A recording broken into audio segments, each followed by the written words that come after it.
2024 के लोकसभा चुनाव के बाद होने वाले हर विधानसभा चुनाव में बीजेपी का ग्राफ बढ़ा है। पहली बात, वोट शेयर से लेकर सीट में इजाफा हुआ है। दूसरी बात, अगर उन आंकड़ों को बेस भी मान लिया जाए तो इस समय उन राज्यों में बीजेपी लोकसभा में कितना स्कोर कर सकती है। अब एक एक करके इसकी डिटेल मैं आपके सामने रखती हूं और इसकी डिटेल के लिए सर आपको बड़े स्क्रीन पर ले चलती हूं। 2024 में लोकसभा चुनाव हुए थे और उसके बाद से हुए राज्यों के विधानसभा चुनाव में नरेंद्र मोदी का ग्राफ और मैजिक कैसे लगातार तेजी से बढ़ता चला जा रहा है, पैन इंडिया ये कैसे बढ़ रहा है, वो आंकड़ा आपके सामने है। 2024 के लोकसभा चुनाव के बाद कुल 11 राज्यों में विधानसभा चुनाव है। उनमें एनडीए और इंडिया अलायंस की परफॉर्मेंस क्या रही वो रिकॉर्ड आपके सामने। जरा इसको यहीं पर रोक दें, इस ग्राफिक्स को। अभी हाल ही में हुए पश्चिम बंगाल के चुनाव में 293 सीटों पर हुए चुनाव में बीजेपी ने कितना स्कोर किया? 207।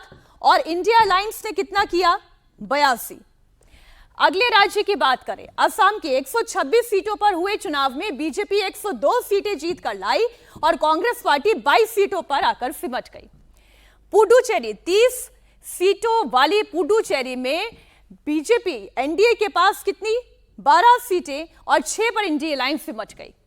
बिहार की बात करें, पिछले साल हुए बिहार के विधानसभा चुनाव का गणित क्या कहता है? 243 विधानसभा वाली बिहार सीटों वाली विधानसभा में 202 सीटें एनडीए लेकर आई और आरजेडी, कांग्रेस, पूरे विपक्ष को अगर आप जोड़ लें तो कितनी सीटें? 35 पर आकर ये सिमट गई।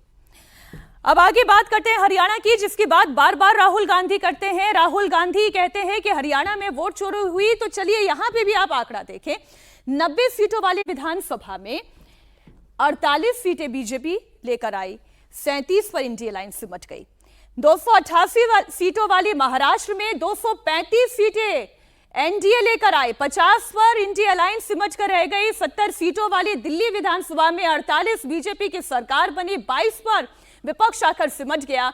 तमिलनाडु की 234 विधान, अच्छा अब ये जो 4 राज्य मैं आपको बता रही हूं, तमिलनाडु, केरल, झारखंड और जम्मू कश्मीर, जहां पर विपक्ष की सरकार है। तमिलनाडु में आप जानते हैं कि बड़ा उलटफेर हुआ। तमिलनाडु में टीवीके की सरकार आ गई, केरल में कांग्रेस अलायंस की सरकार बनी। झारखंड की बात करें तो यहां पर जेएमएम और कांग्रेस की अलायंस की सरकार है। तो वहीं जम्मू कश्मीर में आप जानते हैं कि नेशनल कॉन्फ्रेंस यानी कि उमर अब्दुल्ला की सरकार बनी। अब अगले आंकड़े पर बात करते हैं, क्योंकि राहुल गांधी ये कह रहे हैं कि अगर आज की तारीख में चुनाव हो जाए तो फिर बीजेपी का क्या वो मोदी मैजिक चलेगा? तो मोदी मैजिक कैसे बढ़ा है वो आप समझे। 11 राज्यों में हुए विधानसभा चुनाव में 11 में से 7 राज्यों में एनडीए को जीत मिली है और 2024 के बाद हुए इन विधानसभा चुनाव का आंकड़ा मैं आपके सामने रख रही हूं। अगला ग्राफिक्स आपके सामने।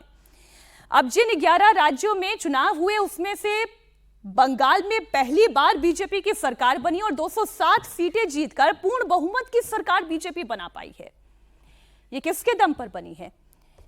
ये इसी मोदी मैजिक पर बनी है, जिसे राहुल गांधी ये कहते हैं कि ये तो ईवीएम वाली सरकार है। असम में पहली बार बीजेपी की हैट्रिक हुई। ये हैट्रिक और इसका रिकॉर्ड जो अब तक कांग्रेस पार्टी के पास था वह बीजेपी के पास है। पहली बार 100 के पार बीजेपी पहुंची है और तीसरी बार लगातार यह सरकार बीजेपी की है। अपने दम पर बहुमत का आंकड़ा पार किया। हरियाणा में पहली बार बीजेपी की हैट्रिक लगी।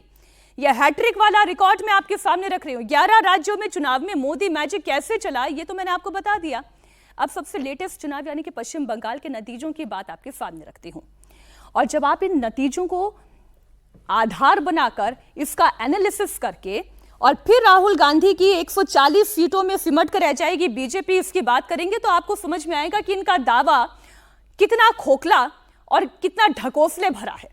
तो चलिए बीजेपी की हम सबसे पहले बात करते हैं। और 2024 के लोकसभा चुनाव में बीजेपी कितनी सीट लेकर आई थी? 12 सीटें लेकर आई थी और उनका वोट शेयर कितना था? 39.1% का वोट शेयर था। और वहीं आप टीएमसी का वोट शेयर 2024 के लोकसभा चुनाव में देखें, बीजेपी से ज्यादा था। 46.2% का वोट शेयर था और 29 सीटें लेकर आए थे।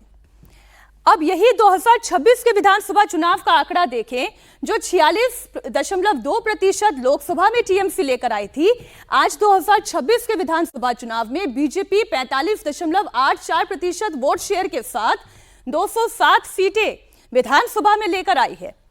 और वहीं तृणमूल का वोट शेयर घटा 40.80% पर आया और 8 सीटों पर सिमटने वाली पार्टी तकरीबन 5.5% के वोट को खो चुकी है पश्चिम बंगाल में, और बीजेपी का 6.74% वोट शेयर बढ़ गया है। जितना टीएमसी का घटा है तकरीबन उतना ही बीजेपी का, उससे थोड़ा बीजेपी का और बढ़ा है। और कांग्रेस पार्टी की खैर बात ही क्या करें, 4.7% वोट शेयर के साथ एक सीट लेकर आई थी और एक महिला कैंडिडेट उनकी लोकसभा में जीती थी, ईशा चौधरी शायद उनका नाम था। और ये 2.97% वोट शेयर के साथ 2 सीटें लाने वाली कांग्रेस पार्टी का वोट शेयर इस बार विधानसभा चुनाव के बाद और घट गया। तो ये तो जमीन की पकड़ और जमीन की पहचान है राहुल गांधी को। और अब अगला आंकड़ा जब आप देखेंगे और इस आंकड़े को लोकसभा चुनाव और विधानसभा चुनाव के आधार पर जब राहुल गांधी के बयान पर एसेस करेंगे तो फिर क्या निकलता है। 2024 का लोकसभा चुनाव में